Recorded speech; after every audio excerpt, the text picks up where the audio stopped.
Thank you, Madeleine. Yeah, that was nice that the Aerosmith Award to know that I was still too young for something.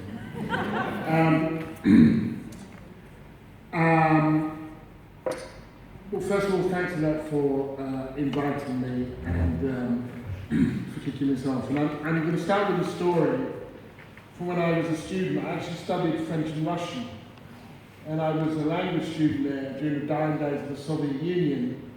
And I lived with a woman and her son in what was then Leningrad and now St. Petersburg. And every weekday evening around 8:45, my hostess would get herself ready to take the dog for a walk. So I'm no lover of the cold and not a great lover of dogs. So I'd watch with bemusement as she readied herself for the trip to the local park. And by 8:55, she'd be out the door. And you could literally set your watch by it.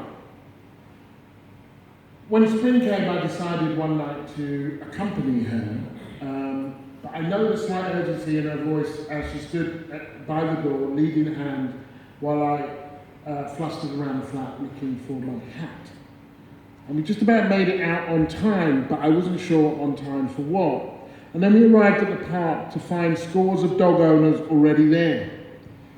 I said, "What's this? It looks like a meeting." And she said, "We call it the dog hour.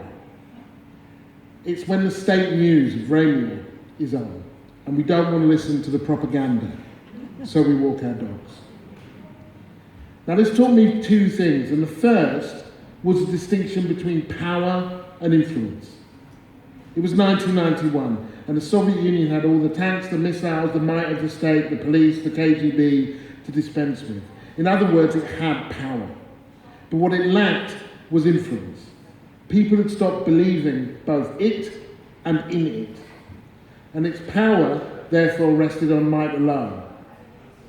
And there's only so long that kind of power can last when it can't deliver and its soft power has evaporated. And sure enough, within a year, there'd been a coup against Gorbachev, and within a year and a half, Gorbachev had gone, and the Soviet Union was no more. I do think in a range of ways we live in a similarly fragile situation here and elsewhere.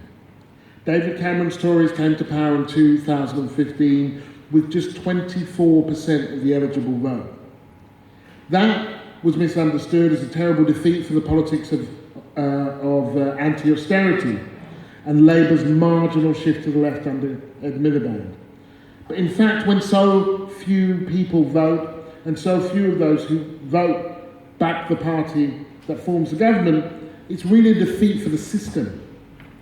True, the Conservatives are in power and they can do a lot of damage with that, but they've lost influence. When Corbyn wins the Labour leadership by a landslide, is opposed by the overwhelming majority of Labour Parliamentary Party who force him to stand again, and then he wins with an even greater majority, it suggests a major dislocation between the political class and the people it purports to represent. For those mourning results yesterday, which were not good at all, just dwell for a moment on the totemic race for West Midlands Mayor. The Tories won with 8% of the eligible vote. That is not a victory for a new band of conservatism or a defeat for a dated brand of Labour. It's a defeat for a system that people have ceased to believe can deliver, a system that is out of influence. Now, these are fragile times, and the nature of that fragility is very dangerous. There are opportunities, clearly, with left resurgences that we've seen in Greece and Holland and France, Portugal and Spain, to name but a few places. But there's danger too, great danger, with an emboldened right embodied by Trump, Le Pen, Wilders. UKIP their councillors were wiped out yesterday, but you don't need UKIP when you have a Tory party like this. We know that emperor has no clothes because the Tories have stolen them. The crisis, argued Italian Marxist Antonio Gramsci, consists precisely in the fact that the old is dying and the new cannot be born. And in this interregnum, a great variety of morbid symptoms appear. Now we see those symptoms of that morbidity today in the fundamentalisms of Mohammed, the military and the market, the war on the poor and the wars without end. But we also see possibilities that will not come about by themselves, that demand intervention. The title of this festival is about taking action, and we have to take action because we can't sit this one out. The future of the species and the planet depend on our intervention. Now, for those of us in the arts, active citizens, intellectuals, whatever you would call them, we have a political role, particular role to play here, because this crisis is partly a crisis of imagination. Think for a minute where we would be if Martin Luther King never had a dream.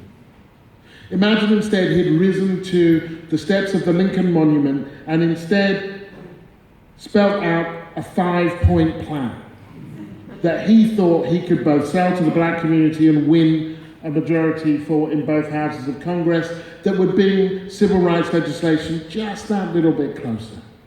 Who could have blamed him? But it took the power of imagination to evoke a world where his children would be judged not by the colour of their skin, but by the content of their character, when just 3 weeks later, a Klansman bombed a Sunday school class in Birmingham and killed 4 little black girls. Too few people see too few avenues for radical fundamental change as plausible, not just to fight for, but even to imagine. They know what they need: healthcare in America, or affordable housing in Britain, or democracy in Palestine, but they can't fathom the system that we have ever producing things like that for people like them. And so some of them turn on those that they can attack rather than those who are attacking them. They blame the Roma when they should be blaming the banker. They target the asylum seeker when they should be picketing the minister. They demonize the Muslim when they ought to be taking on the arms dealers and the warmongers. One of the 2 things I was shocked by when writing my book, Another Day in the Death of America, about all of the kids who were shot dead in one day in America, was that when I asked the parents of the kids who were shot dead that day what they thought this was all about, not one of them mentioned guns. Not one. And I figured that to blame it on guns, if you're American, would be a bit like if your child was run over and you blamed traffic. We can't imagine getting rid of traffic. We might demand a stop sign or a zebra crossing, but few people, and perhaps too few people, would demand an end to traffic any more than Americans, even when their children have been killed, would imagine a world without guns, even if that's what they wanted, even if that's what they needed, even if a gun had killed their kid.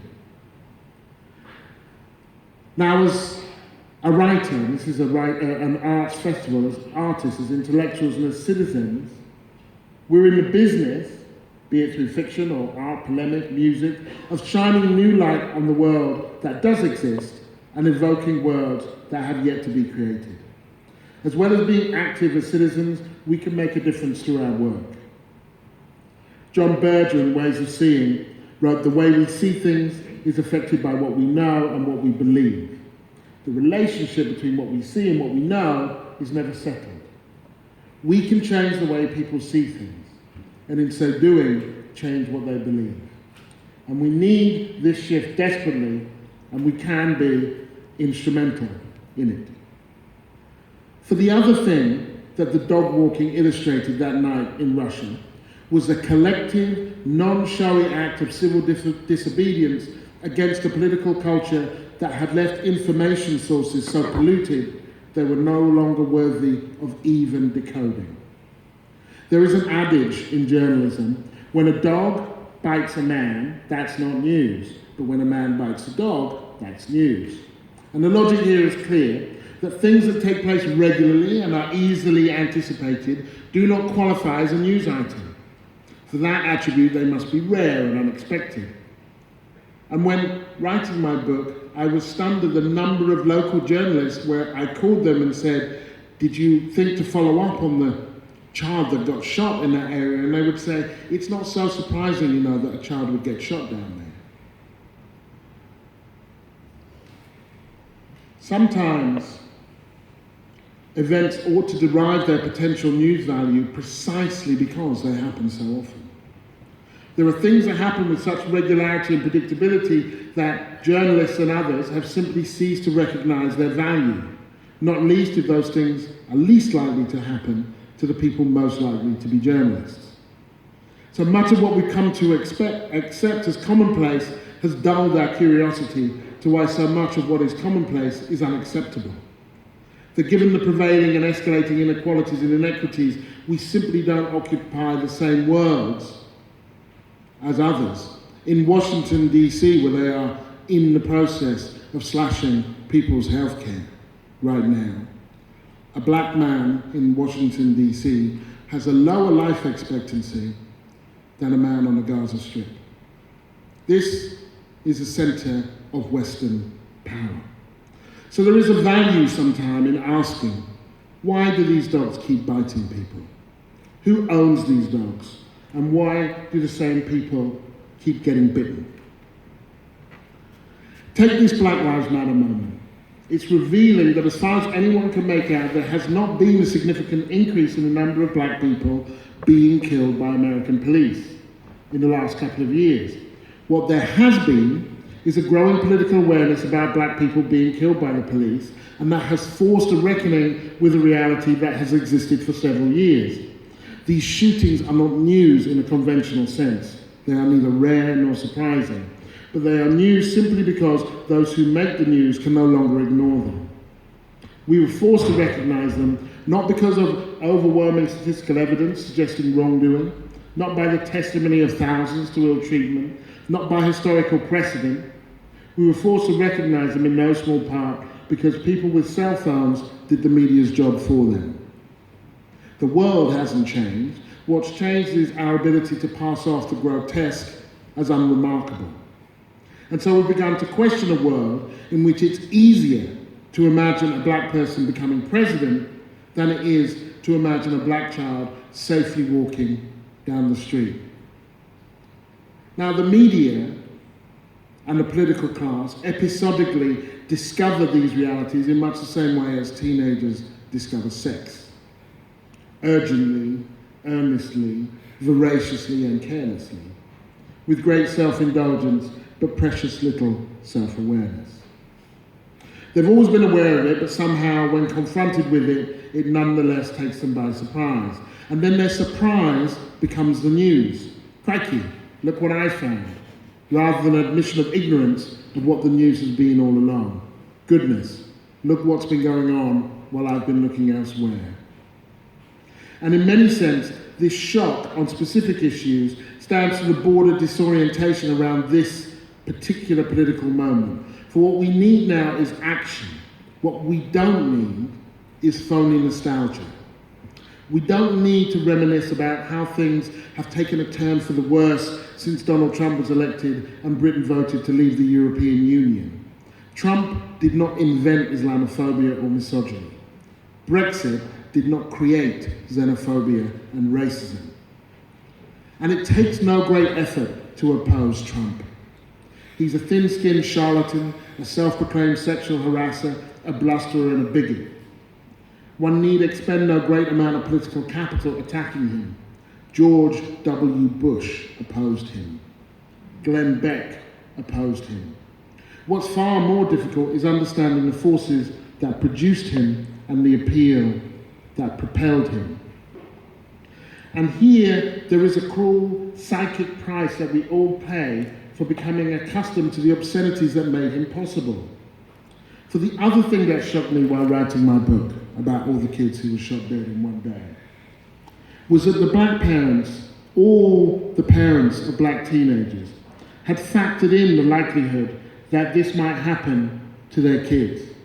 When I asked them whether they thought that this was a thing that they had anticipated, they all said yes. One mother in Dallas said, well, I didn't think it would be him, I thought it would be his brother. A father in Newark said, you're not doing your job as a black father in Newark if you don't think your child can be shot. This is what people can get used to. So let's not settle for the cheap balm of deploring the present without at least trying to engage with its connection to the past. For the thing about this new normal is it is intimately connected to the old normal. That this situation did not fall from a clear blue sky. It was not visited upon us from a vacuum. People have described the situation we are in, both in Britain and in America, and globally across the Western world, where the hard right has been emboldened, as a threat to democracy. But I think it's more accurate to describe it as the latest predictable iteration of a democracy that is already in crisis. For at least a generation, the global economy has worked according to the golden rule, and that's that those that have the gold make the rules.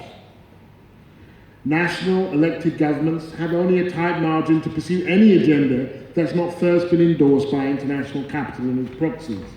And that is no longer the cross that we have to bear, it's the cross to which we have all been nailed. The nation state is the primary democratic entity that remains, but given the scale of neoliberal globalization, it's clearly no longer up to the task. So we pick the candidates and capital picks the agenda. Meanwhile, money can move across the planet far easier than people. There are no borders for money.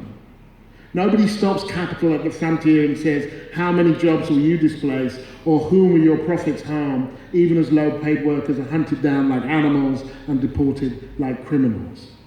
And that's why, if they build a 50-foot wall to stop people getting into a country, I will happily help build a 51-foot ladder to help them over that wall.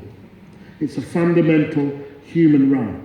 I believe in the free movement of people. I can imagine a world without borders. These obscenities are not new. They are simply more brazen. These brutalities have long been endured, even if they are to some only now freshly exposed. And it's our job as citizens, as radicals, as writers and artists, not simply to expose the horrors of the world we live in, but to help people imagine new possibilities for a world not yet created. After the suburb of Ferguson, Missouri went up in flames a few years back, to almost universal condemnation in the American media, the Department of Justice conducted a report into how the city was being run. It was, I believe, a report that any enterprising journalist could have produced themselves if they had not become inured to this kind of systemic discrimination as being how things were done. Among other things, the report found that between 2007 and 2014, one woman was arrested twice, spent 6 days in jail, and paid $550 as a result of a single illegal parking ticket, for which she was charged $151 originally. 7 years after the original infraction, she still owed $541. This was not a glitch in the system. This was the system. It's an illustration, an indication that we have reached an unacceptable moral threshold for a reality that is simply unacceptable. In Ferguson, also, a 14-year-old boy was found in an abandoned building. He had been chased down by a dog, which bit his ankle and his left arm as he protected his face from the police. The boy says officers kicked him in the head and then laughed about it afterwards. Officers say they thought he was armed. He wasn't. Department of Justice investigators found that every time a police dog bit someone in Ferguson, that someone was black.